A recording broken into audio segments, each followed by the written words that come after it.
Hey guys, welcome back to my channel. My name is Mandy and welcome back to another What's for Dinner. Tonight we are having grilled pizza. We're going to be using the lavash bread, my Publix pepperoni, sliced olives, mozzarella cheese, and my low-carb pizza sauce. You can put whatever you want on your pizza for the toppings. We like to kind of keep it a little plain around here. So I'm just going to cut this lavash bread in half, and that will make us 4 little pizzas. I did end up going ahead and making another set of pizzas, but I'm just showing you what we did up front. And Amelia and Isabella helped make these. So you first want to spread your pizza sauce out over the lavash bread, or you can use pita bread. When I did my Walmart pickup order, they didn't have the pita bread, so they substituted it with the lavash, which is really good. Half of one of the lavash wraps is only 5 net carbs. And as you can see, I'm putting the pepperoni on, or letting Amelia put some of the pepperoni on, but she's not quite putting it the way I liked it. So I did have to just scoot it up a little bit. And she wanted some olives on her pizza, so I'm letting her put some on there, and then I'm just going to spread them out a little bit. Now it's time to add the cheese. I'm not sure why I put the pepperoni on before the cheese. I just feel like it kind of holds the pepperoni on so it doesn't slide off or whatever. I don't know. Does anybody else do that?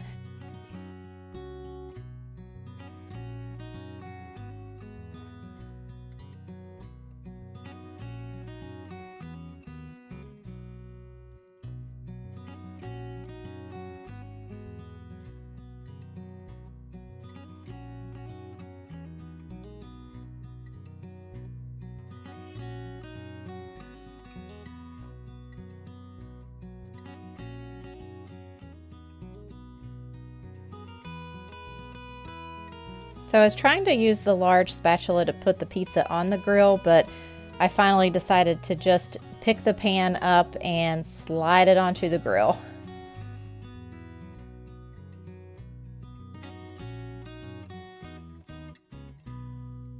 And there you have it. They were so good. And this idea came from Jackie of All Things Domestic, so check her channel out. Tonight we are having hamburger gravy served over pasta instead of the zucchini noodles. So what you're going to need is a 1/4 teaspoon of black pepper, a 1/2 teaspoon of rubbed sage, parsley for the garnish, an onion, 1 pound of hamburger meat, 2 tablespoons of butter, 1½ cups of heavy cream, 4 cloves of garlic minced, 1/2 cup of grated Parmesan cheese, and I'm going to be using this pasta zero and making regular pasta for the kids and my husband. Now with the pasta zero, when you first open it, it stinks really bad.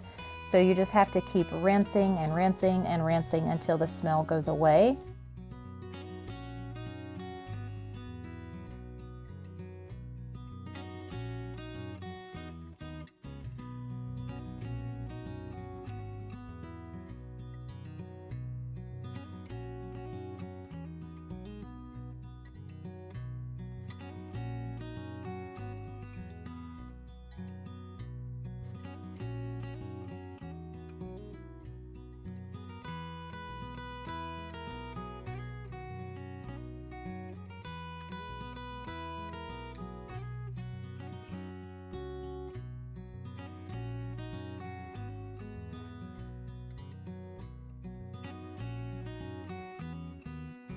You want to heat the butter in a large skillet over medium heat.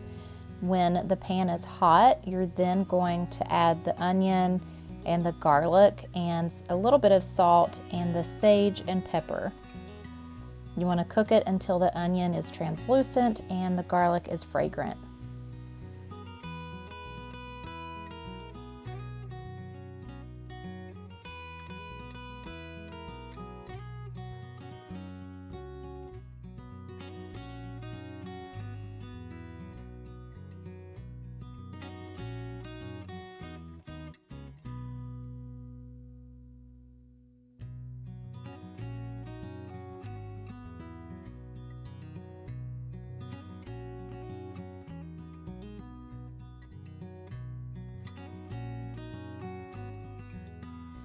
You're then going to add the onion mixture to the hamburger meat and brown that for about 5 to 7 minutes.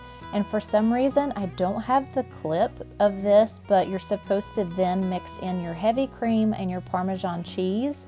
Reduce the heat to low and let that simmer until it's thickened, about 10 minutes. And then we also had keto brownies, which they were delicious.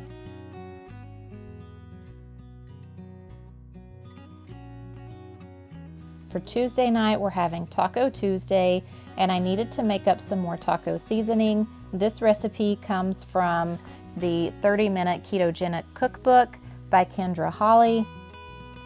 So you're first going to need 3 tablespoons of chili powder. I am doubling this recipe because I wanted to have extra. The next thing you're going to need is 3 tablespoons of ground cumin,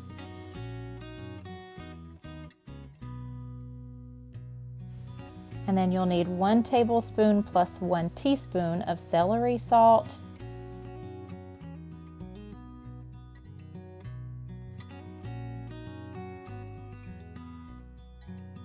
one tablespoon plus 1 teaspoon of garlic powder. And I actually ran out of garlic powder, so I had to finish it up using garlic salt, 3/4 teaspoon of black pepper, and then you'll want 1/2 teaspoon of cayenne pepper,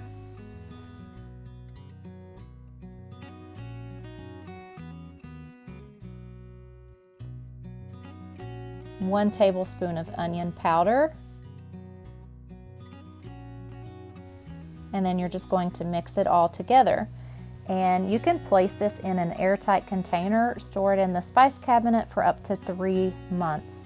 Whenever you're making taco meat, you can add 2/3 cup of water and 1/4 cup of taco seasoning per pound of hamburger meat.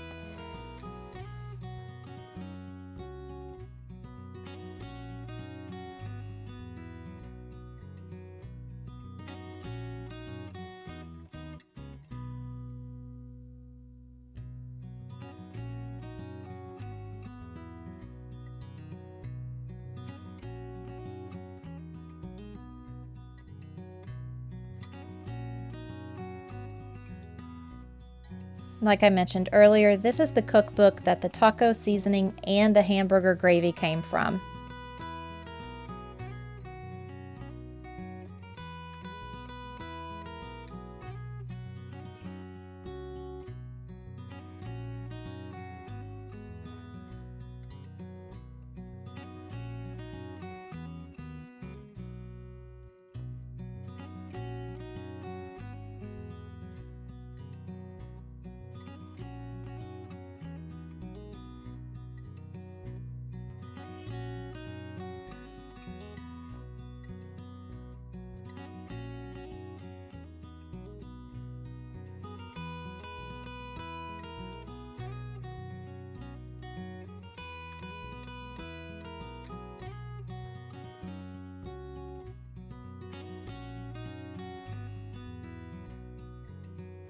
On this night, we're having roasted asparagus, bacon, and egg bake by Liz Williams. I'm also going to add in some mushrooms. I think that'll give it a little extra flavor. I think out of all the meals this week, I think this one was my absolute most favorite recipe. It is dairy-free, nut-free, paleo, and under 30 minutes, and you only use 1 pan. So first you want to start off by frying your bacon. And while that's frying, I'm going to go ahead and cut up my asparagus. And I've already washed my mushrooms, but I'm going to spin those dry in my new little salad spinner.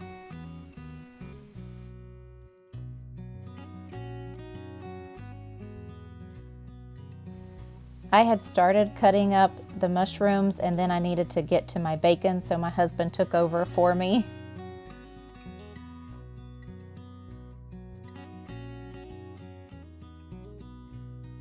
Once the bacon's done, you want to put it on a plate lined with a paper towel just to drain the grease off of it. And then you're going to actually drain your pan and leave just a little bit of bacon grease, and then put your asparagus back in, kind of mix it up a little bit, making sure all the asparagus gets some bacon grease on it. And then you're going to add some salt and pepper, and I use the pink Himalayan salt.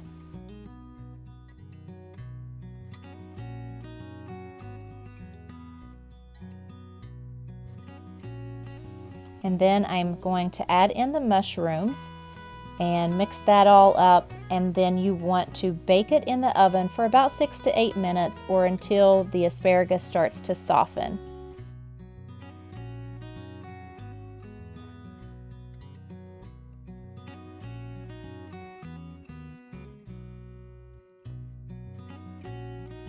Once you remove that from the oven, you're going to return the bacon back to the skillet, and then you're going to crack the eggs over the top of the bacon and asparagus and mushrooms if you decide to add mushrooms.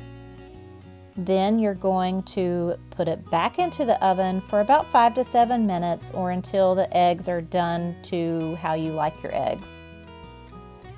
And then you want to serve it up with some avocados.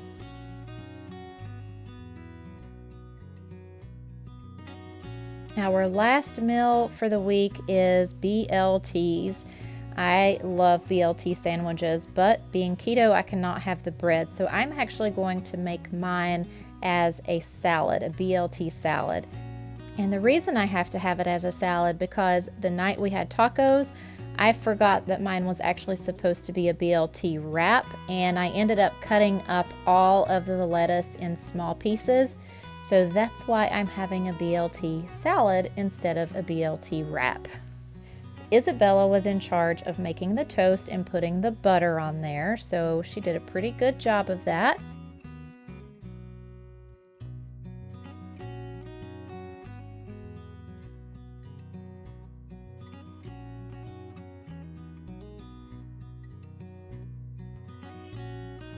And I forgot to put the tomatoes on, so I had to take it apart, just the top, and add the tomato on there.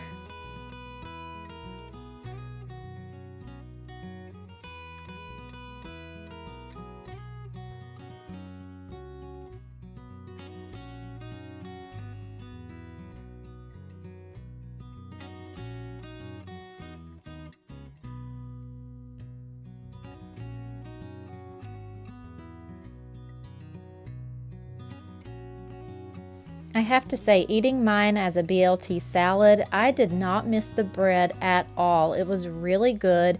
I actually used ranch dressing instead of just mixing some mayonnaise in there, but it was really good, just so refreshing too.